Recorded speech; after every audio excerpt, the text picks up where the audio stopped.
जी यानी internal control की class हो गई। ये चीनी नहीं है ना इसमें? शुक्रिया। सहमत। वो नहीं, हमने वो सहमत को भी कॉफ़ी पे लगाया ना थोड़ा सा, आहिस्ता आहिस्ता जिम पे भी आएंगे वो यूँ। चलो खैर, अच्छा नहीं वो अच्छी चीज़ है ना यार। हाँ कल बोल रहे थे ना, तो कल मैंने थोड़ा सा कन्विंस किया है, मैंने जिम के लिए। हाँ सलाद के वक्त नहीं, मैं तो उनको कहता हूँ कि भाई आपने कभी भी खाने पे नहीं कंट्रोल करना, आप खाना खाएं, हेल्दी खाना खाएं, बट जिम करें आप, ताकि तबीयत सेट हो। पर खैर वो हम इंशाल्लाह कोशिश कर रहे हैं आहिस्ता आहिस्ता लाने की, रागिब करने की। खैर विदाउट शुगर कॉफ़ी पीते हैं जी बेटा, बिल्कुल, क्योंकि आप लोगों की मोहब्बत में इतनी मिठास है कि शुगर की नीड ही नहीं आती। खैर आज शायराना थोड़ा सा हुआ है मामला इधर।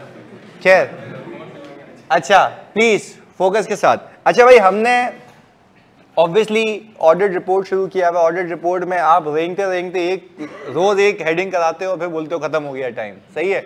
तो हम टेक्निकली पहुंचे थे अदर मैटर पैराग्राफ पे। अच्छा other matter paragraph auditor usually तब देता है जब उसको लगता है कि एफएस में मैटर डिस्क्लोज है, नहीं है, और वो एफएस से रिलेटेड है, एफएस से रिलेटेड, ऑडिट से रिलेटेड हो, ऑडिट रिपोर्ट से, ऑडिटर की जिम्मेदारियों से, तो हमने वो देखा था। अच्छा पर इसमें एक और चीज ऐड कर लेते हैं, अदर मैटर पैराग्राफ तब नहीं आता जब लॉ रेगुलेशन मना करे। यानी लॉ अगर आपको कहते हैं ना अपने पिछले ऑडिटर का नाम नहीं लेना, तो आप होशियारी नहीं करेंगे, ये लिखा हुआ उसमें कि ये। अच्छा अगर वो मैटर की ऑडिट मैटर है तो भी नहीं आएगा, तो फिर कैम में ही आएगा। यानी बोल रहा अगर कोई ऐसा मैटर जो एफएस में डिस्क्लोज नहीं है तो वो कैम में तो बता सकते हो ना, हाँ या नहीं। पर एक चीज अगर कैम में बता चुके हो तो यहां पे बताने की कोई नीड नहीं है। यानी अल्टीमेटली कैम को प्रेफरेंस दी गई है, कैम को प्रेफरेंस दी गई है, तो ये बात थी। अच्छा once you are done with the other matter paragraph, अब कहता है फाइनली भाई साइन कर ले रिपोर्ट, फाइनली रिपोर्ट साइन होगी। अच्छा अब होता यह है इन रियल लाइफ जो कंपनी है वो अपॉइंट करती है फर्म को। अब वो फर्म आप EY कह लें, KPMG कह लें, व्हाटसोएवर, फर्म को अपॉइंट करती है। अच्छा अब कहा यह जाता है कि आप जरा जब सिग्नेचर कर रहे हो ना, तो सिग्नेचर करते वक्त नीचे आप पहले लिखेंगे पार्टनर का नाम, पार्टनर का नाम। अब लेट से कि हमारे पार्टनर हैं उमर चुगताई, EY के हेड ऑफ एश्योरेंस है हमारे। अच्छा वो कह रहे हैं कि भाई पहले तो देखो फर्म अपॉइंट हुई, यानी आप एंगेजमेंट लेटर खोलेंगे ना, एंगेजमेंट लेटर में लिखा हुआ होगा, या आप जब शेयर होल्डर AGM में अपॉइंट करते हैं तो वो ये नहीं कहते उमर साहब अपॉइंट हुए हैं, वो कहते हैं EY अपॉइंट हुई है। EY Ford Roads has been appointed as an auditor for the year ended 2025। EY appoint हुई है एज अ फर्म। लाइसेंस किसके पास है? फर्म के पास, फर्म लाइसेंस है, उसके पार्टनर्स हैं। पहले बताओ बात समझ आ रही है? अच्छा अब होता है क्या है, अब फर्म में तो बहुत सारे पार्टनर होते हैं, किसकी जिम्मेदारी है इस ऑडिट के लिए? उसके लिए सिग्नेचर के नीचे पार्टनर का नाम आता है। अच्छा और फिर जो सिग्नेचर किए जाते हैं फर्म के नाम से किए जाते हैं। EY Ford Roads पार्टनर अपने पर्सनल नेम से नहीं करेगा। जल्दी बताओ अपॉइंट कौन हुआ था? फर्म। सिग्नेचर किसके होंगे?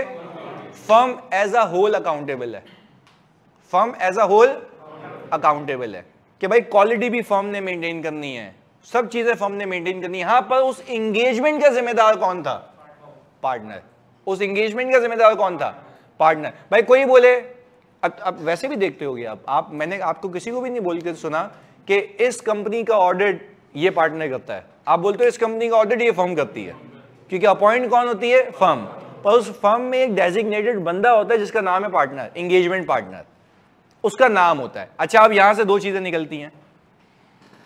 अगर आप इंटरनेशनल स्टैंडर्ड्स ऑन ऑडिटिंग की बात करें तो वो कहता है नेम आएगा only in listed company. But in Pakistan, for every company, आप किसी भी कंपनी की रिपोर्ट उठा के देख लें, किसी भी कंपनी की रिपोर्ट उठा के देख लें, आपको पाकिस्तान की हर रिपोर्ट में एंगेजमेंट पार्टनर का नाम मिलेगा, चाहे वो लिस्टेड हो या ना हो। अब समरी, हम सिग्नेचर कर रहे हैं, आप बताएंगे सिग्नेचर पार्टनर के पर्सनल नाम से होंगे या फर्म के? पहला चेक हो गया। अच्छा, क्या जो पार्टनर साइन कर रहा है क्या उसका नाम आना चाहिए? जवाब आता है यस, अगर तो लिस्टेड है। अगर लिस्टेड है तो नाम आएगा, और अगर लिस्टेड नहीं है तो नाम नहीं आएगा। वैसे ही ना भाई, पहले आयदा के हिसाब से बात कर रहे हैं, आयदा के हिसाब से बात कर रहे हैं तो लिस्टेड है तो नाम आएगा, अनलिस्टेड है तो नाम, और पाकिस्तान के हिसाब से बात करो तो हर रिपोर्ट में नाम आएगा। फिर इंटरनेशनल स्टैंडर्ड्स ऑन ऑडिटिंग ये कह रहे हैं कि पार्टनर का नाम माना हमने आता है सिर्फ किस केस में? लिस्टेड के केस में। इसकी बना दी एक एक्सेप्शन, क्योंकि हमें सब पता होना चाहिए आयजा के रिलेटेड कि अगर कोई लाइव थ्रेट्स हो।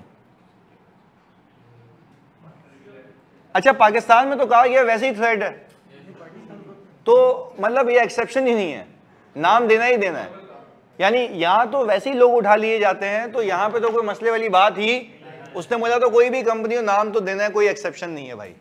पर क्योंकि इंटरनेशनल स्टैंडर्ड्स इंटरनेशनली बनाए गए हैं, लोगों की फलाह बहबूद को देख के बनाए गए हैं, तो वहां पे कहा कि भाई अगर पार्टनर किसी ऐसी कंपनी का ऑडिट कर रहा है जहां पे उसको लाइव थ्रेट्स हो सकते हैं, तो ऐसी बात है फिर वो तो फर्म अपॉइंट हुई है ना, उसमें उसका नाम नहीं डिस्क्लोज करो ताकि लोग उसको माफ ना दें बेचारे को। तो कहने का मतलब ये है कि अब ओवरऑल अपने कॉन्सेप्ट को कवर करने के लिए पहली चीज़ हम बोलेंगे कि सब सारे कंटेंट्स हो गए ऊपर, अब हम रिपोर्ट साइन कर रहे हैं। रिपोर्ट साइन करने के लिए जानिए, आप लोग मुझे बताएंगे कि क्या पार्टनर अपने पर्सनल नेम से साइन करेगा फर्म के, और फर्म के नेम के नीचे, साइन के नीचे बताएगा कि इस कंपनी का जो ऑडिट किया है वो इस पार्टनर ने किया है, पर नाम is contingent when it is a listed company. If it is not a listed company as per international standards on auditing, आपको उसका नाम देने की नीड नहीं है। और इवन लिस्टेड कंपनी भी है तब भी एक्सेप्शन है कि उसको लाइव थ्रेट्स हो, तो आप उसको हटा सकते हैं, तो आपको देने की नीड। पर इन पाकिस्तान आपने नाम बताना है, क्योंकि यहां पे हम बोलते हैं हमने तो काम ही किया है, लड़ने मरने का तो कोई इशू वाली बात ही नहीं है। चलें, name of partner is only necessary in listed company except when live threatening. मैंने भी यही कहा, ये कंफर्मेशन ओके। अच्छा भाई, अब्दुल्ला कह रहे हैं कि सर चैप्टर वाइज टेस्ट कब होंगे? आप मुझे बताएं, चैप्टर वाइज टेस्ट हो भी रहे हैं। इंटरनल कंट्रोल का मैंने कल दिया था, इन लोगों ने किया, मैं कल डिस्कस भी करूंगा वो एक एक करके। और जैसे आपने कहा ना 4-5 उसमें कुछ गलतियां हैं, मैंने जानबूझ के ऐसा सवाल बनाया था जो आज तक वैसे टेस्ट नहीं हुआ, तो वो तो चल ही रहा है। और ये जो तुम लोग ये इसके एमसीक्यूज कर रहे थे रिपोर्ट के, तो वो क्या मतलब इस्लामियत का टेस्ट था या वो भी रिपोर्ट का ही था? मैं आपको बताऊं, ये मैंने पहली बार किया किसी बैच में, मैं वैसे पूरा करा के फिर लिखवाता था। अब मैंने तुम्हें सोचने का तरीका दे दिया कि कौन से सिनेरियो में किस पैराग्राफ पे तुम्हें पहुंचना है। अब जब आगे जाऊंगा तो सिर्फ थिंकिंग प्रोसेस नहीं होगा, लिखना होगा। थिंकिंग प्रोसेस ऑलरेडी डेवलप एक हद तक हो चुका है। पहले मैं क्या करता था, हिस्टोरिकली पहले पूरे रिपोर्ट के कंटेंट्स कराता था, उसके बाद सोचने का और लिखने का दोनों का तरीका साथ। हमने यहाँ पे उलट किया है, सोचने का तरीका देख चुके हैं, अब लिखना सीखना है। पर पहले वहां तक पहुंचे तो मैंने उसके लिए वेट नहीं किया, जानी मतलब साथ साथ तो ऑलरेडी चल ही रहा है, हम वो कोशिश भी कर रहे हैं और मैं खुद भी सवालात बना रहा हूँ, मैं करता भी रहूंगा, कहते तो वो तो साथ ही चल रहा है। हाँ, आप ये कहें सर मिला के तीनों का अगर पूछे तो मजा ही आ जाए, वो बिल्कुल करूंगा।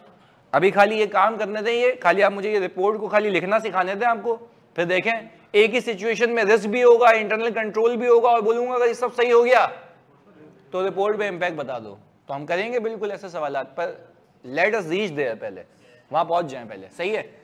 अच्छा भाई, पाकिस्तान में हर पार्टनर का नाम आएगा चाहे लाइव थ्रेट्स हो या ना हो। भाई हम तो यहाँ पे कह रहे हैं कि नाम तो आएगा ही आएगा, सही है जी। तो यहाँ पे वो बोल रहे हैं भाई हर किसी का पवा होता है, हर किसी का पंगा होता है, कोई मसले वाली बात नहीं है। इधर फर्म का फिर स्टैंडर्ड साइन होगा। हाँ, फर्म का स्टैंडर्ड, जैसे हम अगर कभी EY की रिपोर्ट देखो ना, EYFR लिखा होता है, और अगर KPMG तो KPMG, GT का ग्रैंड थॉर्टन पूरा लिखा होता है, AFF का A फर्ग्यूसन लिखा हुआ होता है। तो वो पार्टनर सबके साइन क्या होते हैं, सेम होते हैं, क्योंकि फर्म के नाम से होते हैं। ऑलरेडी राइटिंग आगे पीछे होती है पर सिग्नेचर का नाम क्या होता है, सेम होता है।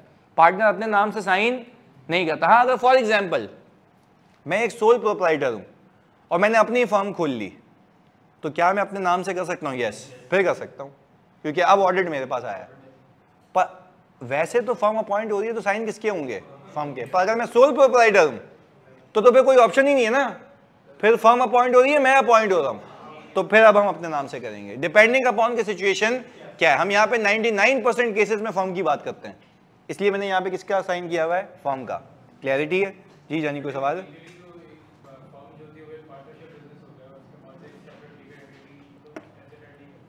पार्टनरशिप, तो पार्टनरशिप के अंदर पेनल्टी लगती है, कौन पे करेगा? पार्टनर पे करेगा, फर्म पे करेगी? फर्म पे करेगी। फर्म का पूल होता है, फर्म का पूल होता है ना। हम क्या करते हैं, देखो एक तो लिमिटेड कंपनी होती है और पार्टनरशिप है। पार्टनरशिप में पार्टनर अपनी पर्सनल हद की लायबिलिटी तब आता है जब फर्म के पार्टनरशिप के असासे खत्म हो जाए, वो तो तब वहां जाते हो ना। लिमिटेड लायबिलिटी में इसमें कॉन्सेप्ट ही यही है कि फर्म पार्टनर पर्सनल लेवल पे भी लायबल होता है, पर सब्जेक्ट टू वो हो जाए ना, पहले वो तो खत्म करो जो पहले पेनल्टी आ चुकी है। तो इसलिए कहा जाता है अकाउंटेबल विल बी फर्म का नाम डैमेज होता है। यानी अब तुम कभी फॉर एग्जांपल तुम कभी न्यूज में देखते हो कि भाई EY को, KPMG को, AFF को पेनल्टी लग गई, बच्चे मुझे स्क्रीनशॉट भेज रहे होते हैं। अबे मैं क्या करूं, लगी है वहां पे भाई, मैं कराची में बैठा हूं, यहाँ लगे तो फिर मुझे पूछो कि क्या हुआ, मैं बताऊंगा। वहां पे वो नहीं हुआ, फेल दिया ऑडिट, मैं क्या कर सकता हूँ यार, हो गया कुछ भी, खैरियत है। तो कहने का मतलब है फर्म डैमेज होती है, इसलिए फर्म का नाम आता है। ओवरऑल फर्म की क्वालिटी प्रोसीजर्स होते हैं। पर खैर अकाउंटेबल करने के लिए एक बंदे को उसलिए क्या नाम डालते हैं, एंगेजमेंट पार्टनर का, कि ये पार्टनर था इसके पीछे जो पूरा जिम्मेदार था इस कंपनी के लिए। पर अपॉइंट किसको किया गया था, फर्म को, तो साइन सिग्नेचर फर्म के होते हैं। एग्रीड? चले, पार्टनर का नेम क्यों लिखेंगे जब अकाउंटेबल फर्म होगी? तो बेटा एंगेजमेंट पार्टनर तो एक है ना, जो ये ऑडिट परफॉर्म करेगा। कल को कोई वंड निकले AGM में, क्या पूरी फर्म को लेके जाओगे? सुजुकी भर के सारे लोग पहुंच गए, भाई फर्म अपॉइंट हुई थी, या एंगेजमेंट पार्टनर होगा? यही है ना। अच्छा भाई, अगर पार्टनर के इनिशियल्स होंगे नहीं भाई, पार्टनर के इनिशियल होंगे फर्म के इनिशियल्स नहीं है, फर्म के नाम से साइन होगा, नाम पार्टनर का आएगा नीचे, वो भी बता दिया कब आएगा कब नहीं आएगा। चलें आगे, रिपोर्ट की ड्राफ्टिंग कब करवाएंगे? जानी जब तुम आगे बढ़ने दोगे और ये ऐसे सवालात नहीं करोगे मुझसे। भाई फर्म इसकी ड्राफ्टिंग तो तब कराऊंगा ना जब यहां से आगे बढ़ूंगा, साइन करने नहीं दे रहे तो कंटेंट खत्म हुए नहीं है, ड्राफ्टिंग करा दो। अबे भाई हल्का सा सबर, अभी आगे कराता हूं, सही है? चलें, हमने कहा अब डेट ऑफ ऑडिट रिपोर्ट, इस पे मुझे तसल्ली इसलिए कल इस पे बात हो चुकी है। वो कह रहा है साइन करके डेट ऑफ ऑडिट रिपोर्ट तब तक नहीं डालना जब तक, यहां पे हम एक एक करके लिखते हैं। पहला सर, जो कि मेन चीज है,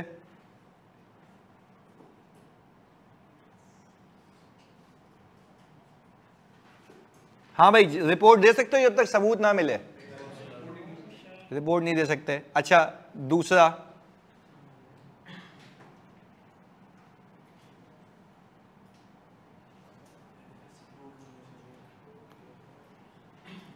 FS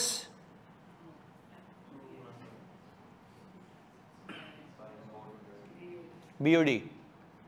FS जब तक बोर्ड ऑफ डायरेक्टर्स अप्रूव नहीं करेगा, जब तक आप रिपोर्ट डेट नहीं देंगे, साइन करके डेट डालोगे ना, क्योंकि आपकी जिम्मेदारी बड़ी अहम है। क्योंकि इसके बाद फॉर एग्जांपल आपने रिपोर्ट डेट डाल दी 1 मार्च, 1 अप्रैल, सही है, रिपोर्ट डेट डाल दी, और उससे पहले एक इवेंट हो चुका था जो एडजस्ट होना था, आप फंस गए, आपकी जिम्मेदारी है।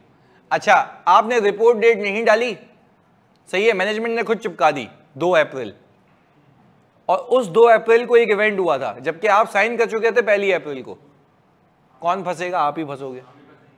आप ये बोल दो भाईजान सब्सिक्वेंट इवेंट मैंने कहां तक देखे? जब तक मैंने साइन किया था। और मैं साइन कब करूंगा? जब सबूत मिल जाए, बोर्ड ऑफ डायरेक्टर्स ओके कर लें, और तीसरा सब्सिक्वेंट इवेंट कंसिडर हो जाए। रिपोर्ट डेट इस बात की अलामत होगी, रिपोर्ट डेट इस बात की अलामत होगी कि यहां तक मैंने सब्सिक्वेंट इवेंट देखे हैं। ये प्रिज्यूम बात होगी, ये ऑडिटर का दावा है। क्योंकि आप मुझे बताएं, आपके सामने की बात है, ये लिखा जाता है कि कंपनी फाइनेंशियल्स बनाएगी फ्रेमवर्क के तहत, और फ्रेमवर्क कहता है सब्सिक्वेंट इवेंट जो कि एडजस्टिंग इवेंट है वो एडजस्ट हो जाने, तो मेरी भी जिम्मेदारी बनती है देखना कि एडजस्ट हुए या नहीं हुए। तो मैं भी तो जब साइन करूंगा तो इसका मतलब यही है ना, ये कह रहा हूं कि यहां तक मैंने देखी चीजें, इसके बाद कुछ भी होता है मैं जिम्मेदार नहीं हूं। भाई लॉजिकल सी बात है। उसके बाद अगर कोई फैसला आ गया, केस हार गए, तो उसके बाद तो मैं ये नहीं कहूंगा ना कि पिछले साल जाके रजिस्ट्रेट करो। अच्छा मैं क्यों नहीं कह रहा, क्योंकि उस दिन तक जब मैंने रिपोर्ट दी थी तब तक मुझे ये चीज पता, और फैसला ही उसके बाद में आया तो मैं कुछ नहीं कर सकता, क्योंकि वो मेरी रिपोर्ट डेट के बाद है। मेरी जिम्मेदारी कहां तक थी, रिपोर्ट डेट तक की थी। पर रिपोर्ट डेट तक की जिम्मेदारी इसलिए थी, मैं ये देख रहा था कि अगर यहां तक कोई इवेंट होता जिसकी एडजस्टमेंट दरकार होती 31 दिसंबर पे, तो वो मैं करवा के जाता। पर जब तक मैंने देखा, तब तक मैंने लॉयर से पूछा, तब तक कुछ था ही नहीं। हाँ 2 दिन बाद जज ने फैसला कर दिया, तब तक रिपोर्ट जा चुकी थी। उसके बाद मैं जिम्मेदार नहीं हूं। हाँ मैं जिम्मेदार सिर्फ किस हद तक हूं, रिपोर्ट डेट तक, जब तक मैंने साइन नहीं किया। तभी तो हम कह रहे हैं अच्छा इसके बाद अगला ऑडिटर आ जाएगा, वो उसके आगे देखेगा, खत्म। इसको हम कहते हैं नॉन एडजस्टिंग इवेंट। कौन सा इवेंट, जब तक फाइनेंशियल स्टेटमेंट्स ऑथराइज या अप्रूव नहीं हो जाते। तो ऑथराइज हो गए ना, अप्रूव हो गए ना, अब उसके अप्रूवल के बाद मैं ये देख रहा हूं कि क्या मैंने सब्सिक्वेंट इवेंट इस दिन तक कंसिडर किए या नहीं किए। एग्रीड। तो हम यहां पे एक और चीज लिख लेते हैं, यानी कि ऑडिट रिपोर्ट की डेट आप तब तक नहीं डालते जब तक आप सब्सिक्वेंट इवेंट कंसिडर ना कर लें। तो ये 3 चीजों के बाद आपकी ऑडिट रिपोर्ट की डेट आ जाएगी और साइन आ जाएगी। एग्रीड। चलें जी, कोई आपको बोले कि डायरेक्टर्स ने एफएस को अप्रूव नहीं किया, आप साइन कर दें, जिम्मेदारी किसकी होती है, मैनेजमेंट और 2 शाविद गवर्नेंस की। कानून में लिखा हुआ है 2 डायरेक्टर, 1 सीएफओ 1 सीईओ, ये साइन करेंगे। 2 डायरेक्टर, सीएफओ पूरा साल बैठा हुआ है, सीईओ भी पूरा साल बैठा हुआ है। 2 डायरेक्टर को गवर्नेंस के लिए लगाया गया, ये कहा गया तुम पहले उसको ओन करो कि तुम्हारे एफएस हैं। उसके बाद ऑडिटर बोलेगा हाँ यार जो आप कह रहे हो वो हमने वेरीफाई किया, वो बिल्कुल सही है, फ्रेमवर्क के तहत बने हुए। अगर कोई इसमें ऊंच नीच हुई तो मैं बोलूंगा जो आपने एफएस अप्रूव करके दिए ना, इसको वापस से अप्रूव करें। इस चीज को ओके करने के बाद कि इसमें ये एडजस्टमेंट होनी थी और पहले नहीं हुई थी, फिर वापस अप्रूवल लोगे और फिर वापस से साइन करके दोगे। क्योंकि देखो आप किसी भी फाइनेंशियल स्टेटमेंट्स पे ट्रस्ट कैसे कर सकते हो, आप रिपोर्ट कैसे दे सकते हो जब तक जिसके हैं वही ओन नहीं कर रहा। तो कहा गया पहले उसको बोलो ओन करे, तो उसने पहले साइन करना है, उसने ओके देना है, वो आपको देगा, आप बोलेगा आपको कि भाई चलो भाई अब आप अपनी ऑडिट रिपोर्ट दे दें। यूजुअली होता है क्या है, वो मुझे देता है ड्राफ्ट फाइनेंशियल स्टेटमेंट्स। पहले सबसे पहले मुझे क्या मिलता है, ड्राफ्ट फाइनेंशियल स्टेटमेंट्स। मैं ड्राफ्ट फाइनेंशियल स्टेटमेंट्स पे ऑडिट करता हूं, मैं पूरे ऑडिट में मसले निकालता हूं, सही करवाता हूं। फिर मैं डायरेक्टर को खत लिखता हूं जिसको हम कहते हैं कवर लेटर, बोर्ड लेटर, जिसके अंदर मैं इस साल के मसले बताता हूं जो मैंने आपको बताया था, जो हम रिपोर्ट में भी कहते हैं कि मुझे कुछ पता लगेगा सिग्निफिकेंट इशूज तो मैं आपको बताऊंगा। और उसमें सबसे पहले ये लिखता हूं ये अकाउंट्स हैं जो मैंने आप तक पहुंचाए, ये अभी ड्राफ्ट हैं, मैंने इसको इनिशियल ऑडिट कर लिया है, आप जैसे ही मुझे इसको साइन करके देंगे मैं अपनी रिपोर्ट दे दूंगा। ऑडिट हो चुका है, मैंने रिपोर्ट नहीं दी। क्यों? उन्होंने ओके नहीं किए। मैंने कहा अगर आप इसमें कुछ गलतियां निकालते हैं, क्योंकि एफएस तो आपके हैं, तो हम उसको भी चेक करेंगे और फिर वापस से आपसे अप्रूव करवाएंगे। और अगर आप कहते हैं कि गुड टू गो है, आप साइन करके दें, हम रिपोर्ट देने को तैयार हैं। बात समझ आ रही है? पर जब मैं रिपोर्ट दे रहा हूंगा तो उस दिन तक भी मैं सब्सिक्वेंट इवेंट देखूंगा। और अज्यूम करो डायरेक्टर ने साइन करके दे दिए और मुझे पता लगा रिपोर्ट की डेट पे कि केस हार गई कंपनी, मैं गया हाई कोर्ट की साइड पे, मुझे वहां से मिल गया सुप्रीम कोर्ट की साइट पे गया, मुझे वहां से मिल गया एक्सटर्नल सोर्सेज से एविडेंस।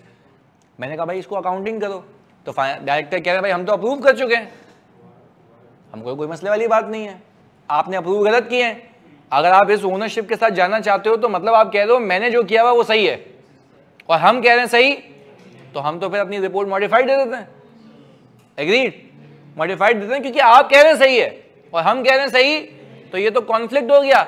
आप एक काम करें, आप नहीं सही कर रहे तो मैं अपने ओपिनियन को चेंज कर देता हूं, ओपिनियन से मॉडिफाइड ओपिनियन लिख देता हूं और बता दूंगा कि क्या मसला है, कौन सा ऐसा अमाउंट है जो डिस्क्लोज हुआ हुआ जो कि रिकॉर्ड होना चाहिए था। तो वो कह रहा नहीं यार हम सही करके देते हैं। उन्होंने एंट्री पार की, कर ली, फिर साइन किया, फिर हमें दे दी है। अब मैं रिपोर्ट दे दूं, सब्सिक्वेंट इवेंट कंसिडर हो गए, अब दे दो रिपोर्ट, आपकी जिम्मेदारी यहां तक थी। अच्छा, इसके बाद एक और केस हार गए, ऐसे तो तुम कयामत तक वो हार गए, फिर रिपोर्ट आ रही है, फिर जा रही है, फिर जा रही है, ऐसा नहीं। आपकी रिस्पॉन्सिबिलिटी कब तक है? जब तक आप साइन नहीं कर लेते। तभी कह रहे हैं date is really important and you need to consider subsequent event till the date of audit report, till the date of audit report, बस ये करना है, एग्रीड। चलें अब यहां पे सवालात। Subsequent event adjusted, okay sir, maximum report date 3 महीने हो सकती है ना फ्रॉम द ईयर एंड?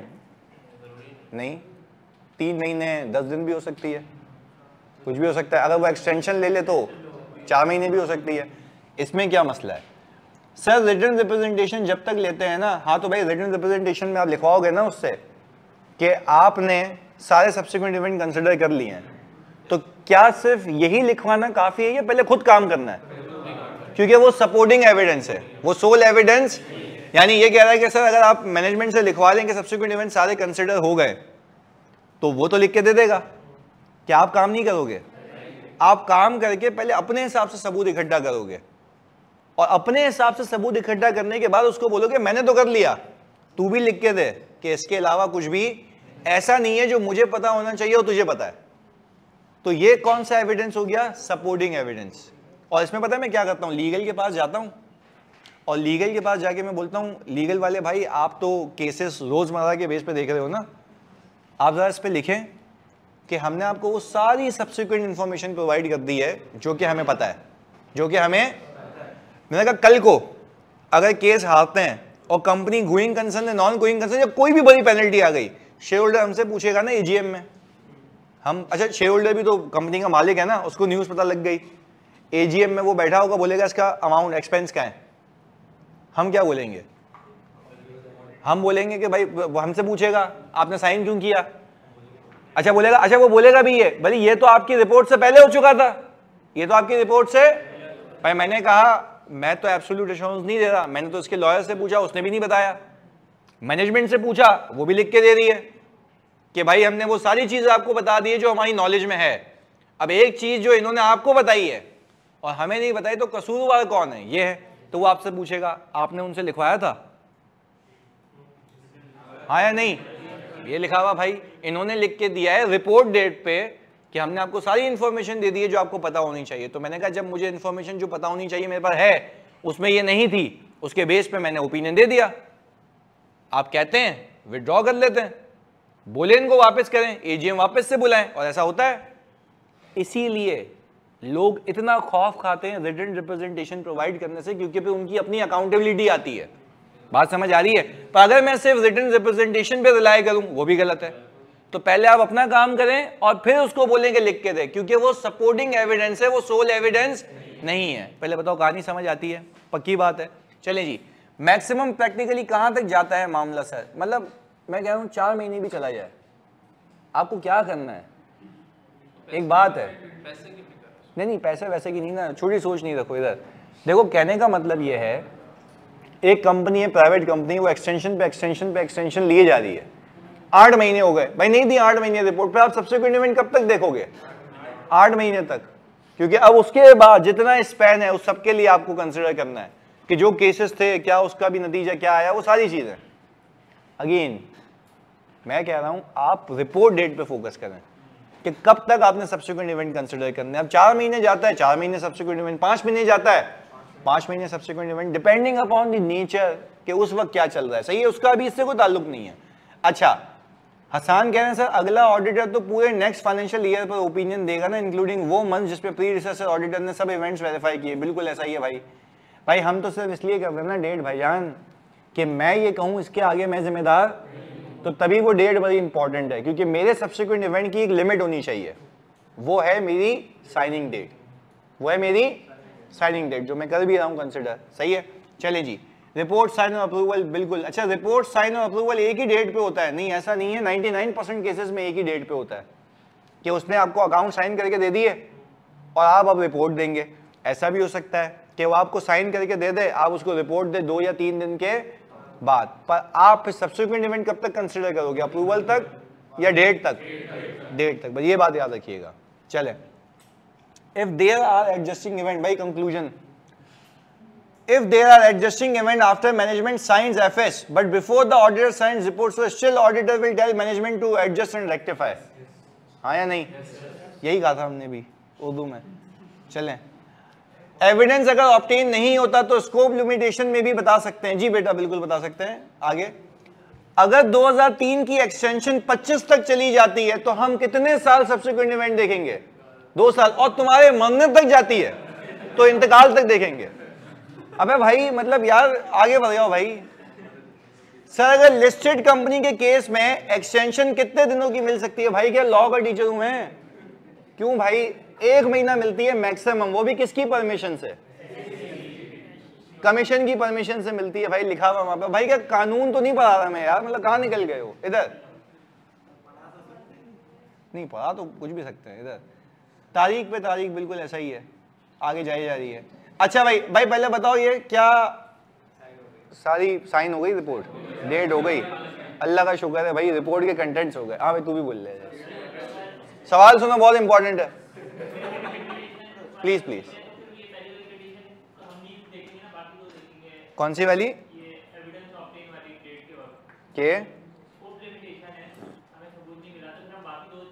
बाकी 2 चीजें देखेंगे, लॉजिकल बात। हाँ कि वो तो यही सबूत ही नहीं मिल रहा, तो बाकी आगे चीजें देखेंगे। तो चलें अब सर भाई, ये तो अल्लाह का शुक्र है कि कंटेंट सारे हो गए। थैंक यू भाई, आप सबको मुबारक हो कि भाई माशाल्लाह आप इतना कंटेंट सीख के आए। अब जरा वापस से ओपिनियन पे आ जाओ। मैंने तो आपको कहा था कि मैं एक वापस से पिक करना है चैप्टर। तो हाँ अब सुनिएगा, अब हम कह रहे हैं Before expressing an audit opinion, the auditor shall decide। क्या क्लाइंट के ऊपर कोई मिसस्टेटमेंट है या स्कोप लिमिटेशन है? अपने आप से सवाल पूछना है रिपोर्ट देने से पहले। यानी आपने ऑडिट कर लिया, आप ईओएम का नहीं सोचेंगे, आप मटेरियल अनसर्टेनिटी का नहीं सोचेंगे, सबसे पहले कंटेंट का सोचेंगे।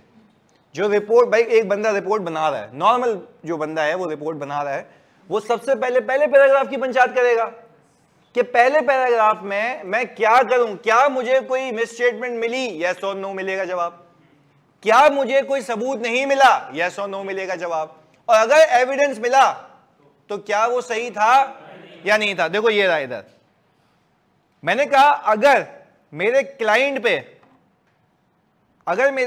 पे कोई मिसस्टेटमेंट मिलती है, ये रही ये वाली,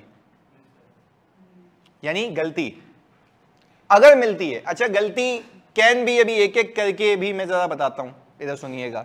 अच्छा जहां पे सिद्धा कह रही है कि सर वो नेम ऑफ सिटी भी लिखा हुआ है, बिल्कुल। कराची का पार्टनर है तो कराची, लाहौर का पार्टनर है तो लाहौर, और फैसलाबाद का है तो फैसलाबाद, और जहां भी बैठा हुआ है वो युगांडा का है तो वहां आएगी, नाम लिख देना नीचे। इसीलिए क्योंकि एक फर्म पूरे पाकिस्तान में ऑपरेट करती है, तो क्या लाजमी है कि वो पार्टनर एक ही जगह से ऑपरेट कर रहा हो या जगह जगह बैठ सकता है? अब फॉर एग्जांपल कहने का मतलब यह है कि अगर पीटीसीएल का ऑडिट इस्लामाबाद में हो रहा है तो ये साइन कहां पे किया जाएगा? इस्लामाबाद में। तो सिटी क्या लिखी जाएगी? इस्लामाबाद। बस ये बात है, सही है। आगे चलते हैं जानी, इधर प्लीज फोकस के साथ, इधर जहां वो प्रैक्टिस परफॉर्म की जा रही है सिंपल जबान में, इधर। अब हम आ गए वापस से ऊपर वाली चौरंगी पे। हम बात कर रहे हैं कि जब मैंने पूरा ऑडिट खत्म कर लिया तो मैंने आपको ये सिखाया था, आपने मल्टीपल हेड्स पे काम किया होगा, और मल्टीपल हेड्स पे काम करने के बाद आपको नतीजा मिला होगा, सबूत मिला होगा, या तो सब सही है या तो कुछ मिस्टेक्स हैं।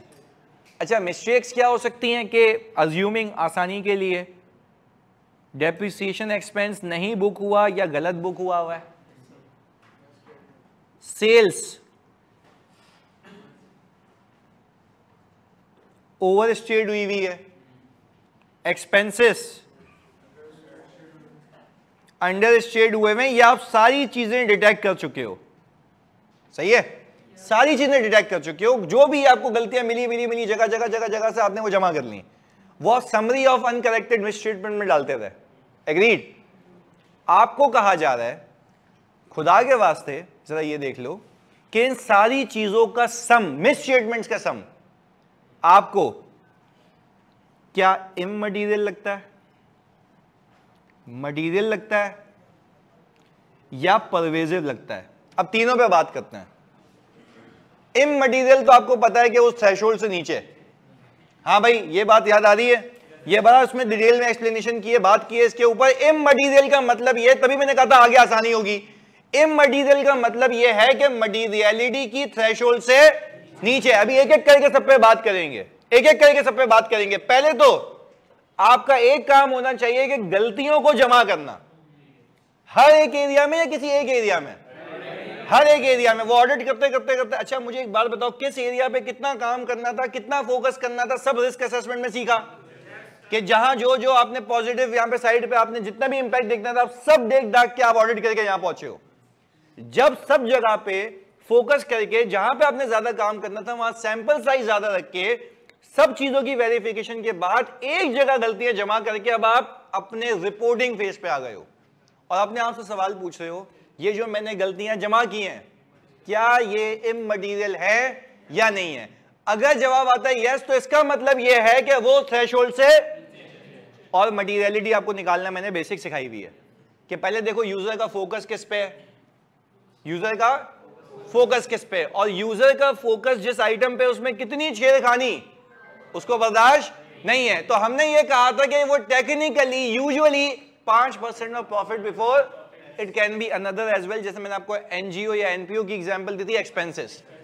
अभी आगे जाके वो भी चेंजेस होंगी, पर अभी फिलहाल से समझने के लिए आगे मैंने कहा एक थ्रेशोल्ड आ गया।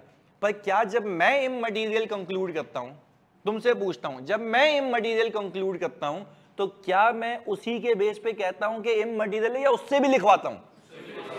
उससे भी लिखवाता हूं कि तू भी लिख के दे कि तेरी नजर में सारी गलतियां, कल को कोई फंड हुआ और शेयर होल्डर ने पूछा तो मैं बोलूंगा तुम्हारी मैनेजमेंट कह रही है कि ये इमटेरियल है। पहले बताओ बात समझ आती है?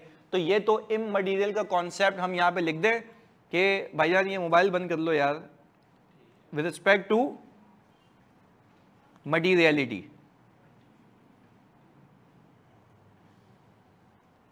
ऐसा ही, यानी ये चेक करेंगे विद रिस्पेक्ट टू मटीरियलिटी के, मटीरियलिटी के बेस पे आपने देखना है कि क्या ये गलतियां सबका क्यूमुलेटिव इफेक्ट मटीरियल है या नहीं है। वो हमने डिस्कस किया हुआ है ऑलरेडी पीछे। आगे फिर हमने कहा कि सर मटीरियल है या नहीं है।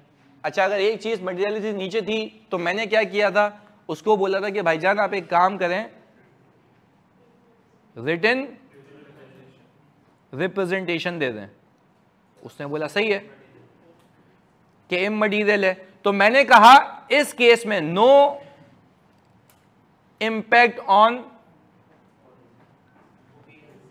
ओपिनियन। क्या कहते हो, ऐसा ही है? कोई इंपैक्ट ऑन ओपिनियन, पर सब्जेक्ट टू पहले कर करा के जमा करके एक जगह तो पहुंचो। अब रिपोर्टिंग फेज पे पहले पैराग्राफ में खड़े होकर सोच रहे हो, अच्छा पहले जब गलतियां साइड में हो गई तो आगे आओगे ना, क्योंकि हम तो कहते हैं कि कोई मसला ओपिनियन का है तो नीचे नहीं ऊपर ही आएगा, कोई मसला ओपिनियन का है तो ईएम में नहीं यहीं आएगा, कोई मसला ओपिनियन का है तो मटीरियल अनसर्टेनिटी में नहीं आएगा, कैम में भी नहीं आएगा। तो भाई सारे मसले यहां के तो पहले यहीं देख लो, ये पास करोगे तो आगे जाओगे। फिर देखोगे क्या कोई अनसर्टेनिटी है या नहीं है, कोई ऐसा मैटर जो एफएस में एडिक्वेटली डिस्क्लोज है, जो तुम्हारी नजर में यूजर की एफएस की अंडरस्टैंडिंग के लिए क्या है, फंडामेंटल है। अबे बात की कहानियां तो बाद में शुरू होती हैं, पहले तो ओपिनियन देख लो। और ओपिनियन कैसे देखेंगे? सारी गलतियों को जमा करने के बाद। पहले बताओ कहानी समझ आती है, क्लैरिटी है? ओके अब ऑनलाइन वालों प्लीज बता दो यहां तक क्लैरिटी है भाई, जल्दी। ओके ये सारे बच्चे मतलब प्लीज। ओके अब आगे सुनेंगे। अब हमने कहा ये चेक तो पार हो गया, अब हमने कहा कि यार इमटेरियल तो नहीं है, जवाब आ गया इमटेरियल, तो आप फिर चले गए मटेरियल पे। अच्छा, मटेरियल तब होगा जब वो थ्रेशोल्ड को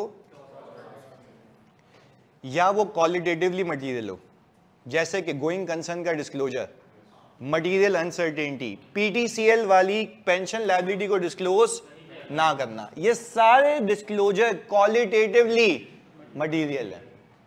क्वालिटेटिवली, तो मटेरियलिटी क्वांटिटेटिव भी होती है, क्वालिटेटिव भी होती है। अगेन, चाहे वो क्वांटिटेटिव हो चाहे वो क्वालिटेटिव हो, वो यूजर के इकोनॉमिक डिसीजन को इन्फ्लुएंस करेगी।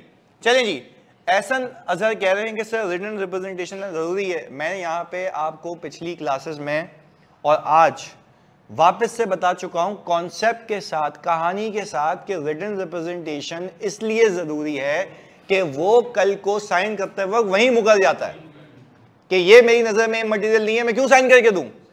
तो ये लाजमी है बिफोर यू कंक्लूड। एफएस किसके हैं? मैनेजमेंट के। तो मैनेजमेंट ने ओके देना है ना कि ये मटेरियल है या नहीं है। तो यार जानिए, मैं बात कर चुका हूं, अभी आपने फोकस होके करना है क्योंकि टाइम लगाया है इसके ऊपर। आगे चलो। अब इधर मैंने ये कहा कि आपने जब असेसमेंट की तो आपने कहा कि भाई एक गलतियां जमा की, वो सारी गलतियां जमा होके मटीरियलिटी के थ्रेशोल्ड से ऊपर जा चुकी हैं, मटीरियलिटी के थ्रेशोल्ड से ऊपर जा चुकी हैं। हमने कहा सही है, चली गई, मटीरियल हो गई। अच्छा, अब इस केस के अंदर स्टैंडर्ड ये कहता है, फवाद कह रहे हैं भाई क्वालिटी वाइज मटीरियलिटी की एग्जांपल। अभी मैंने क्या बताया था यार कि क्वालिटी के लिए मैंने आपको बताया कि एक डिस्क्लोजर है पीटीसीएल का, वो क्वालिटेटिव डिस्क्लोजर पीटीसीएल नहीं दे रहा। जो आपका गोइंग कंसर्न का डिस्क्लोजर है मटीरियल अनसर्टेनिटी का, कि जिस वजह से आपकी गोइंग कंसर्न कंपनी नहीं है, क्या वो इतना अहम डिस्क्लोजर है कि नहीं दूं तो यूजर का डिसीजन इन्फ्लुएंस हो जाएगा? तो यार मटीरियल अनसर्टेनिटी सुनते क्यों नहीं है? मुझे ये नहीं बात समझ आ रही। मुझे रिपीट करने में अल्लाह की कसम कुछ भी मसला नहीं है यार, रिपीट मैं कर लूंगा। प्लीज यार फोकस के साथ, मुझे आगे तुम्हें बहुत चीजें सिखानी है। एक चीज बता चुका हूं, again and again you are forcing me to repeat it. अभी एग्जांपल दिए यार क्वालिटेटिव की, खुद एग्जांपल दिए, फिर वो बोल रहा है क्वालिटेटिव की एग्जांपल दे दो। और तुम मुझे बताओ एक चीज, जब तुम खुद कंक्लूड कर रहे हो कि क्वालिटेटिवली मटीरियल है, तो उसकी रिटन रिप्रेजेंटेशन क्यों लोगे? वो तो है ही मटीरियल, हमारे लिए मटीरियल है। हम तो जब हमारे लिए मटीरियल होती है तब उससे साइन कराऊंगा कि तू भी लिख के दे कि तेरे लिए भी क्या है। अगर हम जिस चीज को मटीरियल कह रहे हैं और वो उस चीज को इमटीरियल कह रहा है, तो वो उसको प्रूव करेगा, फिर वो खुद करेगा, बोलेगा भाई देखो यार ये चीजें हैं, वो उसको मिटिगेट करेगा कुछ करके। अब मैं कह रहा हूं कि एक मटीरियल अनसर्टेनिटी है जिसपे बैंक में लोन आना है, आगे हमने क्या किया हुआ है कि भाई पैसे पे करने हो, पैसे पे करने की अभी इस्तात नहीं है, और वो कह रहा है कि भाई अभी सेल्स आ जाएगी, कस्टमर आ गए पर कंटिजेंट है कि सेल होगी, तो ये अनसर्टेनिटीज हैं, ये डिस्क्लोज करनी होती हैं। अब मैं कह रहा हूं वो गोइंग कंसर्न पे अकाउंट बना रहा है, कंपनी गोइंग कंसर्न है, मैं मानता हूं गोइंग कंसर्न है, पर अनसर्टेनिटी है। मैं कहता हूं उसको डिस्क्लोज करो, वो डिस्क्लोज नहीं कर रहा। अब मैं तुमसे पूछता हूं क्या इस डिस्क्लोजर में कोई अमाउंट इन्वॉल्व है या क्वालिटेटिवली मटीरियल है? And you think that this will impact the economic decision of user? Definitely yes. तो क्वालिटेटिव मटीरियलिटी भी सोचने के लिए खुदा के वास्ते रट्टा नहीं लगाओ, सिर्फ ये सोचो क्या उसका हट जाना मेरे यूजर के डिसीजन को इन्फ्लुएंस करेगा या नहीं करेगा, बस इतनी सी बात है। अगर वो करेगा तो जाहिर सी बात है that omission is a misstatement and would be considered material because it is going to impact the economic.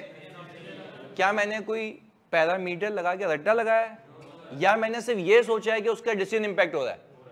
बस ऐसे ये नहीं करना मुझे आज के बाद एक जगह करके, तो मैं नहीं करके दूंगा कभी जिंदगी में। ले लो भी किसी और से क्लास, मैं बोलूंगा सिखाऊंगा। मैं सिर्फ ये बोल रहा हूं कि मुझे तुम्हें सिखाना है कि सोचने का तरीका क्या है। पेपर में फंसोगे बिला वजह जाके याद कर लोगे एक चीज। मैं कह रहा हूं जो हालात वाकयात है ना, अपने आप को यूजर बन के सोचो और ये कहो कि क्या मैं इसको हटाने से economic decision of user change होता है या नहीं होता? जवाब खुद आपके सामने आ जाएगा, वो प्रैक्टिस से भी परफेक्शन पे भी आ जाएगा। क्वालिटेटिव मटेरियल समझ आता है, पक्की बात है। आगे मल्टीपल एग्जांपल्स दूंगा, ऐसी अभी एक ही बताई है। आगे चलें। मैंने कहा सर गलतियां थी, हम मटीरियलिटी पे आ गए, हमने कहा सर अब वो मटीरियल हो गया, आपके सामने की बात है, आप उसको बोलेंगे सही कर ले भाई। अगर वो सही नहीं कर रहा तो मुझे लगता है कि हम यहां पे मॉडिफाइड ओपिनियन देंगे। कौन सा ओपिनियन? अच्छा, अब मैं इतनी इंपॉर्टेंट बात करूंगा कि अब आगे फिर इसी पर ड्राफ्टिंग बेस करेगी। फोकस होकर सुनना है, 100% अटेंशन स्पेंड चाहिए, क्योंकि अब यहां से चीजें चेंज होंगी। अब मैं ना अपने अल्फाजों को थोड़ा चेंज करूंगा। इन सिंपल सर, क्वालिटेटिव में अमाउंट नहीं आएगी, बस डिस्क्लोजर आएगा। हाँ, अभी यही कह लो आप, सही है। क्वालिटेटिव में अमाउंट नहीं आएगी, बस सिर्फ डिस्क्लोजर आएगा। सही है, ऐसा कर लो। सर मिस स्टेटमेंट इममटीरियल है और मैनेजमेंट एडजस्ट भी नहीं कर रही और डिस्क्लोज भी नहीं कर रहे हैं, देन ओपिनियन। या देखो, अगर मिस स्टेटमेंट पहले ये देख लो है किसकी, रिकॉर्डिंग की है या डिस्क्लोजर की है। सजा कह रही है कि सर अगर मिस स्टेटमेंट है और इममटीरियल है, मान लिया इममटीरियल है, तो फिर रिटन रिप्रेजेंटेशन ले लो। तो रिकॉर्ड नहीं कर रही तभी तो मिस स्टेटमेंट है ना भाई। अगर रिकॉर्ड कर लेती तो मिस स्टेटमेंट क्यों रहती? तो मैं तो कह रहा हूं सारी गलतियों को मिला के देखो। अच्छा, ऐसा भी हो सकता है कि एक कंपनी ने इतनी सारी मिस्टेक्स की हुई हो, वो सब सही कर ले और मटेरियल अनसर्टेनिटी वाली चीज डिस्क्लोज ना करे, तब भी मटेरियल है। क्योंकि पहले तो जो वो नहीं किया हुआ था उसको मिला के मटेरियल था, वो सही हो गया, पर अब भी मटेरियल है। तो कहने का मतलब है मैं तो क्यूमुलेटिव देखता हूं, इंडिविजुअली भी देखता हूं और कलेक्टिवली भी देखता हूं। पहले बताओ बात समझ आ रही है? तो मैं अगेन, सर सबका सम इममटीरियल हो, तो यार मैं फिर कह रहा हूं, तो सबका सम अगर इममटीरियल है तो आप क्या कह रहे हैं खुद सब कि इममटीरियल है, आपके ओपिनियन पे छेड़खानी। तो आप किसके पास जाएंगे? मैनेजमेंट के पास। उसको बोलेंगे भाईजान मेरी नजर में ये इममटीरियल है, तू लिख के दे दे तेरी नजर में भी। अगर वो लिख के नहीं दे तो समझ आती है कि वो मटेरियल है और वो टोपी ड्रामे कर रहा है। बात समझ आती है? तो भाई यही तो सिखाया कि कोई इंपैक्ट नहीं होगा। सही है, चले सबका सम इममटीरियल। अच्छा भाई, अगर हसान कह रहे हैं, अब तुम लोग जवाब देंगे इस बात का, फिर हम आगे चलेंगे। ये मटेरियल बेकार चीज है, आज नहीं पकता ये वाली, तो सुनो इधर, अभी पहले खेल लेते हैं ये वाली चीज। इधर सवाल है, सुने। अगर कॉन्फ्लिक्ट आ जाए, फटा हो गया, सही है, ऑडिटर और मैनेजमेंट की मटेरियलिटी के लिहाज से, देखो management is no one to tell you what the materiality is. सही है, you are the one who decides materiality, पहली चीज। सही है, आगे अब, और वो प्रूव भी कर सकता है कि इममटीरियल है। अबे तो बेवकूफ, अगर वो प्रूव कर सकता तो वो लिख के देगा। कैसी फजूल बात है भाई? मुझे एक बात बताओ, अगर वो प्रूव कर सकता है, वो प्रूव एक ही तरीके से कर सकता है कि वो लिख के दे दे। भाई मैं बोलूंगा आप मुझे नहीं सिखाएंगे मटेरियलिटी क्या होती है, ये मेरी प्रोफेशनल जजमेंट है। आप मुझे प्रूफ कुछ भी नहीं दें। अगर आपको लगता है इममटीरियल है तो आप प्रूफ ही क्यों कर रहे हैं? लिख के दे दो, कहानी खत्म।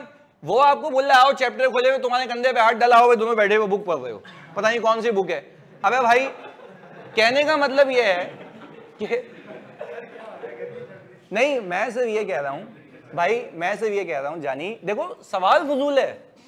वो कह रहा है आपसे ज्यादा नॉलेजेबल सामने वाला है, और वो कह रहा है आओ मैं तुम्हें बताता हूं इममटीरियल है और मैं तुम्हें प्रूव करता हूं। अबे भाई वो कौन होता है प्रूव करने वाला? मटेरियलिटी किसका डोमेन है? ऑडिटर का। ऑडिटर सिर्फ उसको रिकन्फर्म करता है, उससे लिखवा के तू लिख के दे कि तेरे लिए क्या है। वो बोल रहा है कि इममटीरियल है मेरे लिए, तो वो आप क्या बोलोगे? आप मुझे प्रूफ नहीं करो, लिख के दे दो। और एक चीज जो मेरे लिए मटेरियल है वो कुछ भी कर ले, उससे मेरा कोई ताल्लुक, मेरी अपनी जजमेंट है। तभी मैं लिखता हूं कि auditor use professional judgement at the time of performing audit. ऐसे तो अगर आप जिंदगी भर मैनेजमेंट की मटेरियलिटी पे चलोगे तो कोई भी गलती मटेरियल नहीं होगी। तो आपने अपने हिसाब से देखना, यूजर को फोकस करके देखो। यूं करें, प्रिंसिपल बना लो, एक चीज आपके लिए इममटीरियल है तो आप मैनेजमेंट के पास जाओगे रिकन्फर्म करने के लिए कि आप भी इसको इममटीरियल मानते हो। एक चीज आपके लिए मटेरियल है तो आप उसके पास नहीं जाओगे, उसको बोलोगे सही कर। फिर वो दुनिया जहां के तिगरम कर ले, आप बोलोगे मेरे लिए क्या है। और अगर मटेरियल है तो मैं चाहता हूं कि आप सही करो, क्योंकि मुझे जवाब देना है किसको? यूजर को। मुझे अपॉइंट किया गया, मैंने उसको मद्देनजर रखते हुए ऑडिट किया है। आप अपनी होशियारी साइड में रखें, आप बराए मेहरबानी इसके ऊपर सही करें ये चीज, क्योंकि मेरे लिए ये क्या है? मटेरियल है। तो मैं जब मटेरियल कह रहा हूं ना तो उस पर कोई डाउट नहीं है। Management is no one to tell me कि मटेरियलिटी क्या होगी। मैं तुम्हें अभी रिसेंटली बताता हूँ PDCL के ऑडिट पे, वैसे ही बता रहा हूँ। मैंने एक मिसस्टेटमेंट निकाली, एक क्या बहुत सारी निकाली, सही है। सुनो, मैनेजमेंट आई, यार तुमने मटीरियलिटी इतनी कम निकाली, किसी बच्चे की देख ली होगी वर्किंग पेपर में, भाई वर्किंग पेपर तो होता है ना, चलते फिरते दिख गया। तो मुझे आगे वो क्या कह रहा है पता है, यार तुमने मटीरियलिटी इतनी कम रखी हुई है, तुम्हें क्या पता कि यार, मैंने कहा तुम्हें चुप इसलिए रही है क्योंकि मिसस्टेटमेंट है, तुम्हारे अकाउंट्स रीस्टेट होंगे, पिछले सालों की गलतियां, 3 कॉलम बैलेंस शीट बनवाऊंगा, शेयर होल्डर को जवाब देते रहना। सुनो, 3 कॉलम बैलेंस शीट पता है ना, आइए सेठ अब सुनना। बोला मटीरियलिटी कम है, मैंने कहा भाई तू कौन होता है बताने वाला, ये तो मैं डिसाइड करूंगा। तो मैंने कहा अच्छा, बोला नहीं यार ऐसे तो तुम्हारी कोई भी गलती होगी ना वो मटीरियल हो जाएगी। मैंने कहा तुझे चुप रही है ना, मतलब मटीरियल है, आप मुझे नहीं प्रूव करें, ये मैं डिसाइड करूंगा कि मटीरियलिटी क्या होगी, क्योंकि आपको परवाह इसलिए हो रही है क्योंकि अगर ये मैंने एफएस चेंज किए तो शेयर होल्डर आपको पकड़ेगा कि अब तक क्यों गलती हुई थी, तभी तो तुम कह रहे हो मटीरियल है, तभी तो तुम आगे कह रहे हो कि नहीं नहीं यार तुमने इतनी छोटी मटीरियलिटी निकाली हो। मैंने कहा अगर तेरे को मसला ही नहीं होता तो तू आता ही नहीं मेरे पास। तो पहले बताओ बात समझ आ रही है, ये तुम्हें रियल लाइफ बता रहा हूं, अभी पिछले कुछ महीनों की बात है ये। तो कहने का मतलब है management is no one to tell you कि आपकी मटीरियलिटी क्या होगी, ये आप डिसाइड करेंगे based on your professional judgement. Clear है? अच्छा भाई, if there is material immaterial ask management to correct it. If management, अच्छा भाई 5वीं बार लिख रहा है ये। अच्छा भाई ये सुन लो भाई इधर, if there is a immaterial misstatement ask management to correct this. Immaterial ask management, मैं देखो इमटीरियल उसको बोलोगे सही कर ले, अगर इमटीरियल है नहीं कर रहा हम बोलेंगे कोई मसले वाली बात नहीं है, लिख के दे दे, कहानी आगे हो गई। अच्छा अब आगे सुनो भाई इसकी बात, if management make corrections then it's okay, okay, otherwise take written representation from the management that it is immaterial. Am I right?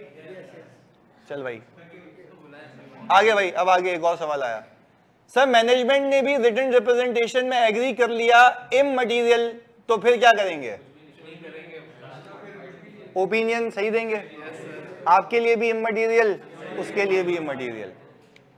Sir पिछले सालों में जो फर्म थी उसने नहीं, भाई गलती हो गई उससे, गलती हो गई उससे। भाई क्या वो एब्सोल्यूट एश्योरेंस देके गई थी फर्म या रीजनेबल एश्योरेंस?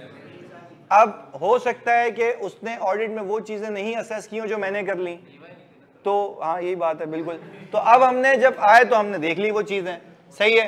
अच्छा भाई आगे, अब एक और इंग्लिश प्लीज सुनना इधर, जानी बातें नहीं यार, भाईजान गोद में बैठ गया उसकी, एक में इधर देख ले प्लीज यार, इसलिए कह रहा हूँ कि यार बड़े इंपॉर्टेंट कॉन्सेप्ट्स हैं, मैं तभी तो मैं एक एक सवाल को एंटरटेन भी करता हूँ, फजूल भी।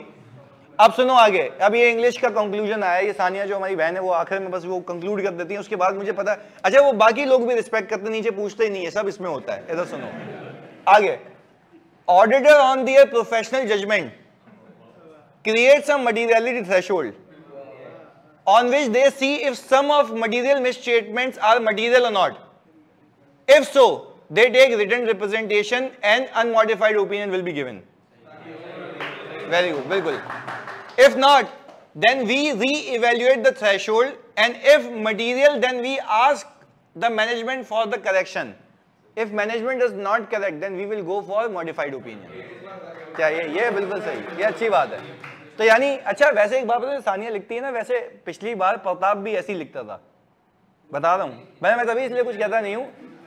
उसकी ड्राफ्टिंग नहीं, उसकी इंग्लिश तो देखो भाई प्यारी है, मतलब वैसे बता रहा हूँ। कंक्लूजन तो चलो हम तफरीह तो अपनी जगह कर लेते हैं, मजाक अपनी जगह कर लेते हैं, पर उसकी ड्राफ्टिंग बड़ी परफेक्ट है कि अगर ये हुआ तो ये सोचो, अगर ये सवाल के जवाब में लिखना हो, यानी अगर मैं जवाबात दे रहा हूँ या जवाब लिख रहा हूँ, तो आप खुद सोचो कि वो कितनी परफेक्शन आ रही है उसके अंदर। तो वो सही है अपनी जगह, वो कंक्लूड भी कर रही हैं और वो मेरे ख्याल से बहाने से अपनी ड्राफ्टिंग भी चेक करा रही हैं कि ये भी सारा हिसाब किताब बिल्कुल सही चल रहा है। चलें जी, अब नीचे देखो, रिस्पेक्ट में कोई कुछ भी नहीं बोल रहा, वेरी गुड। सानिया पहले ही मैसेज कर दिया करो इधर,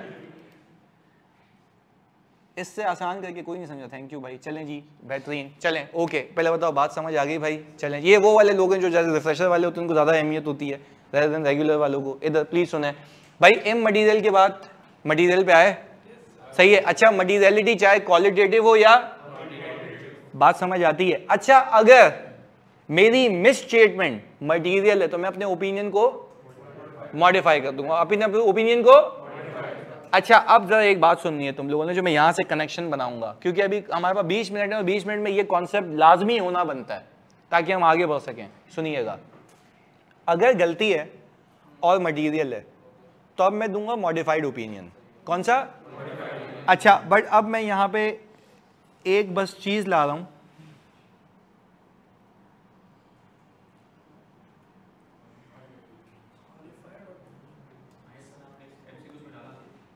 वो उस भंगी ने गलती से डाला था इधर, मैंने नहीं, इधर सुनना, मैंने बताया नहीं था ना, अभी बताऊंगा। कर ले यार भाई। अबे मतलब मुझे ये नहीं समझ आता, मैं मतलब नहीं नॉट टू फ्लेक्स, बट मैं वाकई बहुत बिजी होता हूँ, मेरा कभी नहीं मोबाइल बजता। अभी आता भी ना, तुम देखो यहाँ पे घर से भी कॉल आती है, साइलेंट पे होता है। मतलब बंद रखा करो यार, मतलब तुम्हारा क्या ही इतना इंपॉर्टेंट काम है, और जो है भी इंपॉर्टेंट वो भी अगर पास नहीं हुआ छोड़ के चली जाएगी।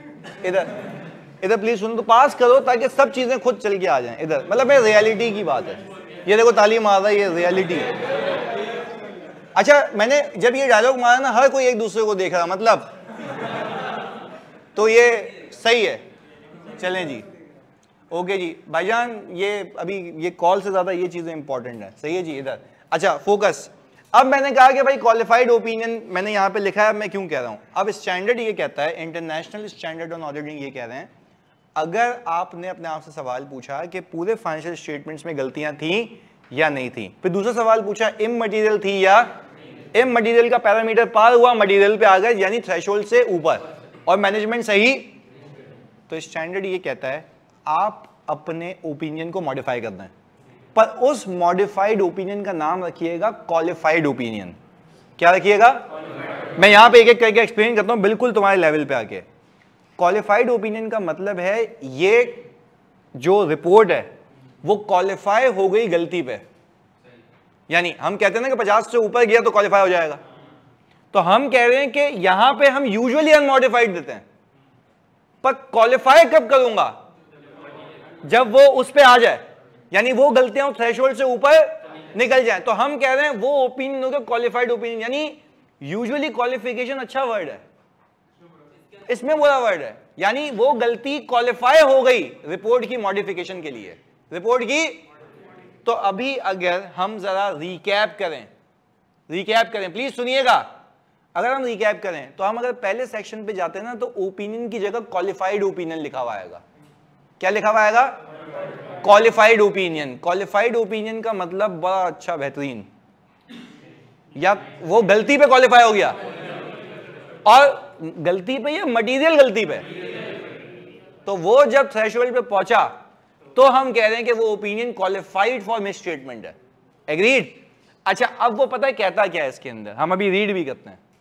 वो कहता यह है कि जब भी आपकी गलती या मल्टीपल गलतियां मटीरियल हो तो आप देंगे क्वालिफाइड ओपिनियन। कौन सा ओपिनियन? तो मॉडिफाइड ओपिनियन नहीं है ये, उसकी एक काइंड है, टाइप है। अच्छा, उसमें लिखेंगे मेरे फाइनेंशियल्स में बाकी सब सही है सिवाय इसके, क्योंकि मैं ये तो नहीं कहूंगा ना कि अगर मेरी सेल्स में गलती है तो पीपी भी गलत है, डेप्रिसिएशन भी गलत है, रिसीवेबल्स भी गलत, नहीं, जो गलती है वो बतानी है। अच्छा, 3 गलतियां हैं और बताना तीनों के अलावा बाकी, यानी जो गलतियां क्वालिफाई हो गई गलती के लिए वो बताओ। तो यानी प्लीज सुनिएगा, 1 मिनट इधर देखना है, 1 मिनट इधर देखना है। इधर मैं यहां पर आ गया, इधर देखें क्या लिखा हुआ है, डिसाइडिंग द टाइप ऑफ, ये क्या लिखा हुआ है, मिसस्टेटमेंट, इममटीरियल, अनमॉडिफाइड। अच्छा, मुझे एक बात बताएं सर, इममटीरियल है तो आप कह रहे हैं अनमॉडिफाइड। अच्छा, अगर मटीरियल है क्वालिफाइड। अभी यहां पे आते हैं, 1 मिनट, मटीरियल है तो क्वालिफाइड। अच्छा, अब मुझे खाली यहां पे एक चीज सिखानी है तुम्हें, यह आ गया क्वालिफाइड। अब मैं जाके ना इसके खाली अल्फाज रीड करने सिखाने हैं। 1 मिनट बस, ये क्वालिफाइड आ गया, हम यहां गए, देखो क्वालिफाइड आ रहा है, ये रहा जी, ये वाला। और अब हम प्लीज सुनना यार, यहां पे एक चीज दिखनी है, इन आवर ओपिनियन, हमारे ओपिनियन में, except for the effects of the matter described इन, यानी मैं बोल रहा हूं एक्सेप्ट फॉर द इफेक्ट्स, यानी एक्सेप्ट उन मैटर्स के जिसके इफेक्ट मैंने कहां बताएं,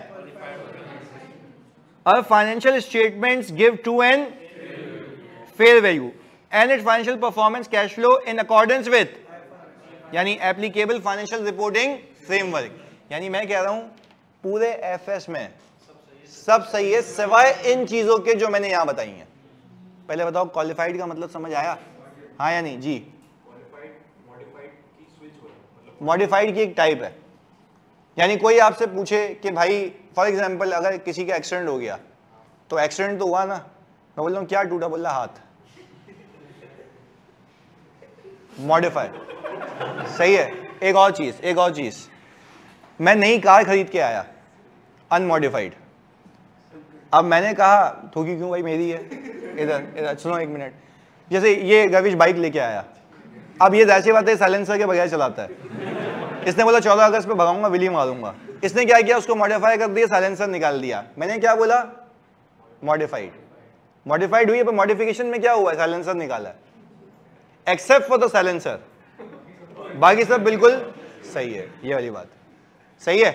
अब इसने क्या किया, वो लाइटें भी आगे वो रंगीन लगा दी, पिंक लाइट लगा के घूम रहा है, मॉडिफाइड। अब एक्सेप्ट फॉर कितनी चीजें, 2। अच्छा अब मजे की बात सुनिएगा प्लीज, अब कनेक्ट यहां से होना है। इसने भाई ने किया क्या, इंजन 125 का रहने दिया, पीछे 50 की बॉडी लगा दी, अब मॉडिफाई हुआ, पर वो मटेरियल नहीं परवेजिव है, बहुत सारा मसला।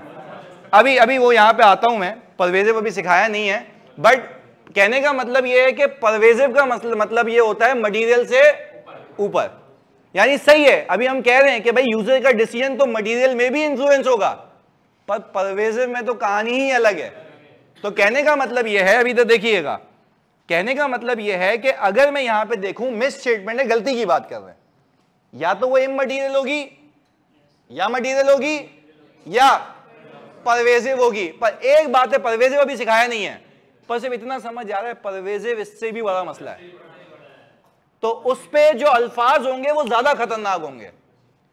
तभी एडवर्स, तभी क्या लिखा हुआ है, यानी क्या वो ओपिनियन मॉडिफाई नहीं होगा, पर क्या उसको क्वालिफाइड ओपिनियन कहोगे या एडवर्स?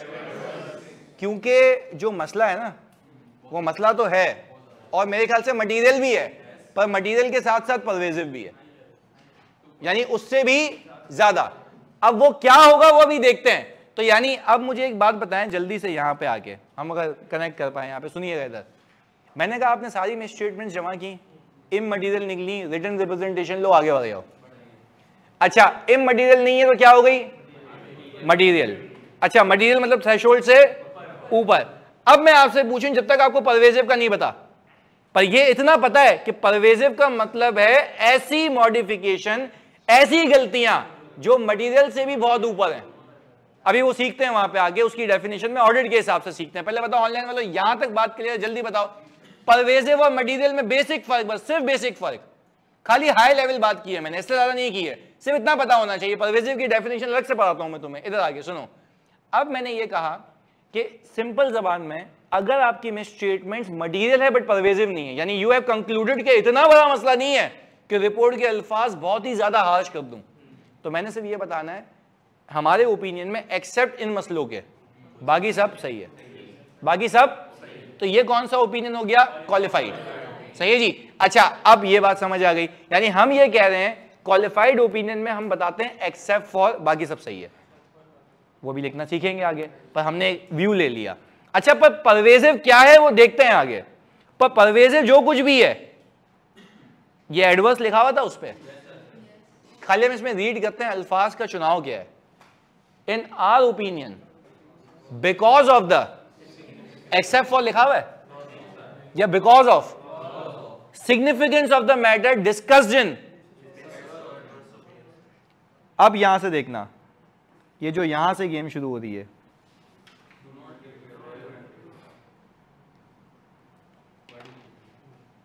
ये ज्यादा सही है या खतरनाक है?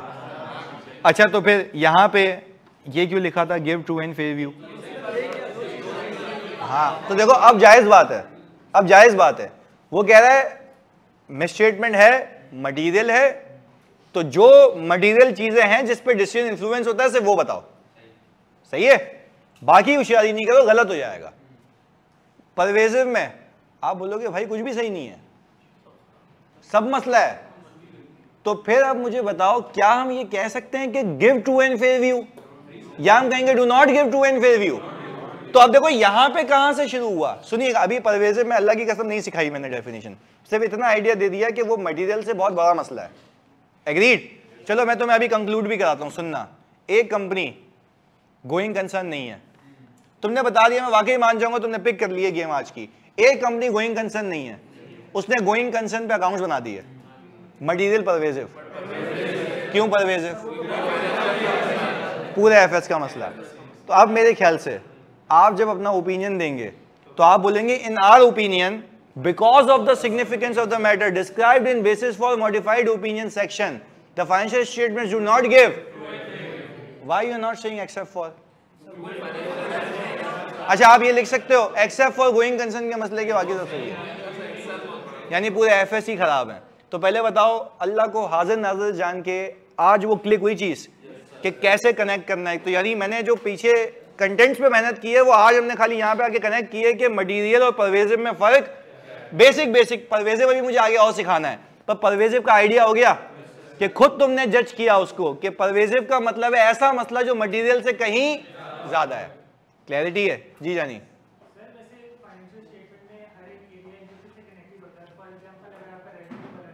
भाई देखो अगर फाइनेंशियल स्टेटमेंट्स में हर एक एरिया एक दूसरे से कनेक्टेड होता है, बिल्कुल